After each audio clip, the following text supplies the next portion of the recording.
Kuya Ting, good morning po. Tawagin niyo po akong Lingling from Cotabato. Gusto ko po sanang manghingi ng payo. 23 years old na po, 23 years old na po ako. May isang anak.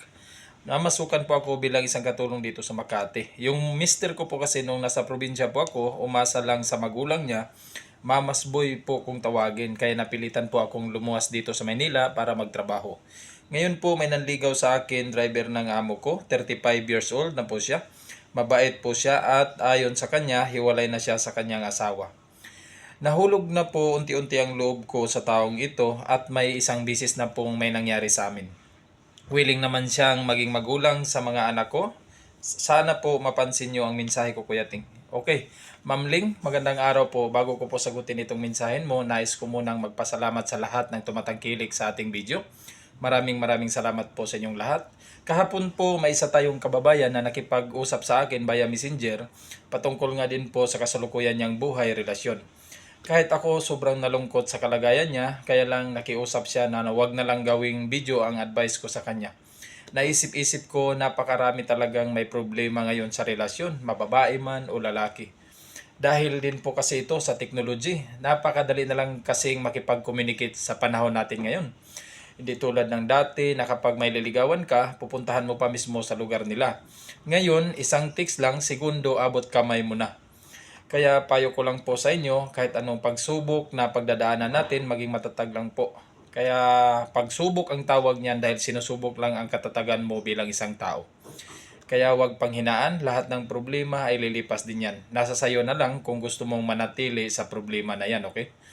Ma'am Ling, doon po ako mag-umpisa sa salitang Mamas Boy. Siguro totoo ang sinasabi mo patungkol dito, Ma'am Ling, dahil tingin ko kung hindi ito totoo, hindi ka makakarating dito sa Maynila at makipagsapalaran bilang isang katulong.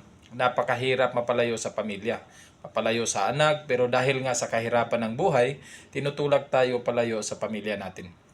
Ang isang lalaking Mamas Boy, madalas na rin natin itong narinig. Mga lalaking sabihin na lang natin na mahina ang loob, takot lumayo sa magulang, kaya ang dahilan hindi na napapanindigan ang sariling pamilya. Siguro masabi nating hindi naman lahat, wala naman sanang problema ito dahil choice ito ng partner mo. Kung may kaya naman sila sa buhay, ibig ko sabihin, kahit doon lang siya sa salawan ng magulang niya, pero kaya din niyang ibigay ang pangangailangan ng sarili niyang pamilya. Wala tayong problema doon. Pero dito sa sitwasyon mo, ma'am, masasabi kong walang-wala din siguro ang pamilya ng lalaking ito. Baka umasa lang din sa kita araw-araw ng tatay niya dahil pinayagan kanya na lumayo para magtrabaho. Dito naman tayo sa lalaking naniligaw sa iyo, ma'am. At ayon sa iyo, may isang bisis na may nangyari sa inyo sa lalaking ito. Ma'am, sa totoo lang po, hindi po ako sang-ayon sa part na ito. Oo, naintindihan kita dahil na rin sa pangangailangan siguro ng katawan mo at sa kasabay pa dyan yung sama ng loob mo kaya nagawa mo yun. Pero sana naintindihan mo rin ako.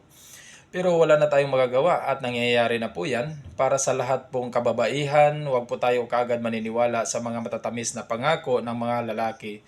Kasi karamihan sa mga lalaki na may gustong gawin sa inyo, lahat ginagawa, mga pangako o magmukhang anghel para maibigay nyo lang ang gusto nila.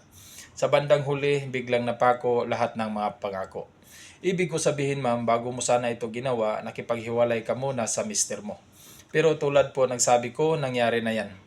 At dito naman tayo sa sinabi mong hiwalay siya sa asawa niya. Ma'am, hindi mo rin kasi nilagay sa mensahe mo kung gaano ka nakatagal dito sa Maynila.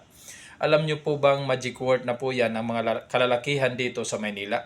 Halos lahat ng mga lalaki dito sa Maynila na may mga pamilya sa probinsya, pagdating niyan dito sa Manila, kung hindi yan sinasabing binata yan, sasabihin niyan hiwalay siya sa pamilya niya. Sana totoo po yung sinasabi ng nanliligaw sa iyo ngayon, ma'am. Ayaw ko rin po na mapahamak ka pa. May panahon ka pa, ma'am, para kilatising mabuti ang lalaking yan. Kahit sabihin na natin na nakaisa na siya sa iyo, pero hindi ka pa naman buntis, kaya pwede mo pang laliman ang pagkakilala mo sa lalaking ito para hindi po lalong masira ang buhay mo. Sa huli, ikaw pa rin ang masusunod, ma'am, kung ano ang maging desisyon mo dahil buhay mo yan at sana mapili mo ang mabuting daan patungo sa ikabubuti mo at ng anak mo. Maraming salamat po.